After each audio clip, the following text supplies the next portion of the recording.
2014 жылы жол апатына түскен болатын. Сонда екі аяғым сынды, аяқтарым тоңатын еді осы. Сол маленькая странаға Ерлан Күмісқалиев деген ағамен танысқан болатын. Сол жерде атқа мінуге қалай қарайсың деп. Сіз қолдасаңыз мен қатысам деп айттым. Осы атқа мінгелі кішкене аяқтарыма қан жүріп, кішкене жақсы болдым. Жарысқа осы сентябрьде барған болатын. Өскемен қаласына кубикте бірінші орын алып келдім. Одан кейін чемпионатта атандым.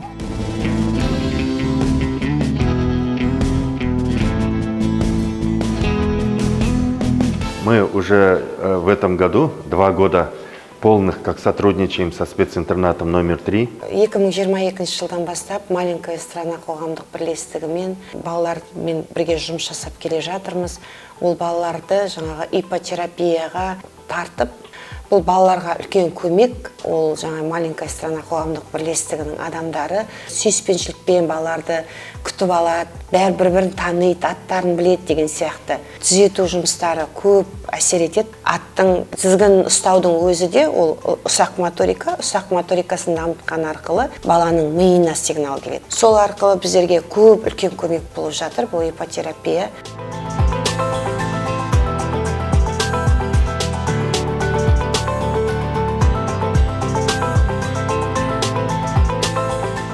Наши детки уже 2 года по графику они ездят в маленькую страну. Любят очень лошадей. Вначале им боязно было, они боялись, а потом уже они привыкли. Мы, когда вот видим изменения в поведении детей, в лицах детей, их эмоциональное состояние, мы всегда этому очень-очень радуемся вместе с детьми. Я надеюсь, что дети обретут свое место в обществе. Много мероприятий у вас проходит. Наши дети тоже принимают участие, там как-то с танцами, да, мы их тоже подготавливаем.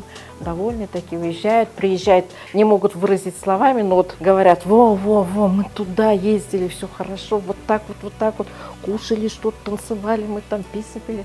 Да, им это нравится. Табиғат арқылы сол адамдармен, жануарлармен байланыстың өзі адамның жүрегіндегі махаббатын туғызады. Баланың тек қана интернаттың ішінде ғана шоғырланып қалып отқан жоқ, басқа да сырттағы адамдармен байланыс жасап, соның бәрі үлкен әсер біздің балаларымызға. Сондықтан алғыс айтамыз. ТШО компаниясына, маленькая страна қоғамдық бірлестігіне үлкен алғысымызды білдіреміз. Я, конечно же, хочу поблагодарить компанию Тengizchevroil за то, что она поверила в нас, поверила в наш проект. И благодаря вере мы видим сегодняшних раскованных, великолепных детей, которые, в принципе, можно сказать, готовы к большой жизни.